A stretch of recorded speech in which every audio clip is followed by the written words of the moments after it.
This is a 2005 379. It's got a rare sleeper on it, has an ultra sleeper on it, bed and breakfast.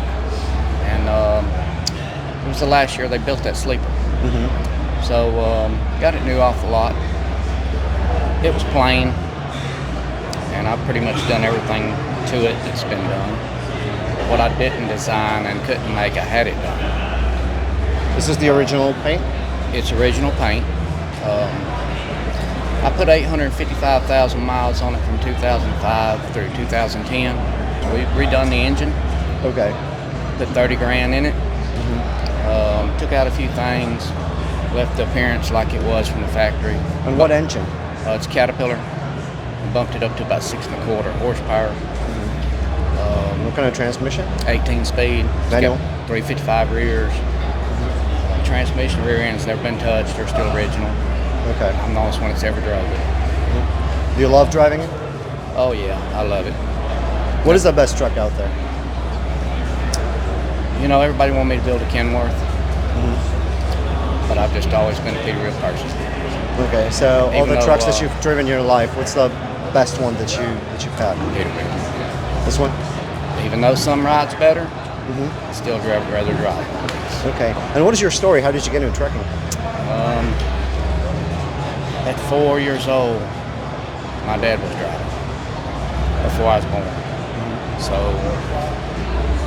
out of my brother and my sister, I'm the only one that really wanted to follow my dad around with what he done. And back then, he worked 150, 60 hours a week for $2 or $3 an hour driving.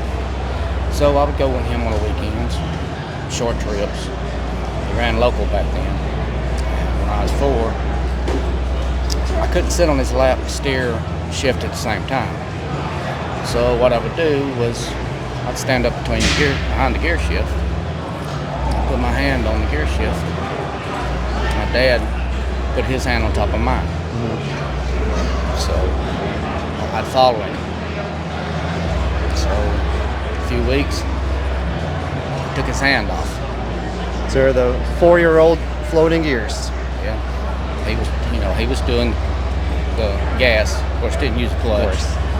So when I got that down, it was a 10-speed Road Ranger back then in a 1971 Ford. I was born in '67. So then I got to where I could sit on his knee.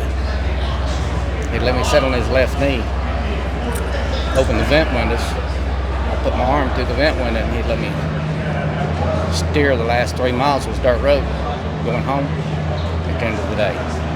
No problems with the DOT back then? No. If it was, like it is today. Well, thank you so much. It was a pleasure meeting you. Thanks for your time. All the best to you. I appreciate it.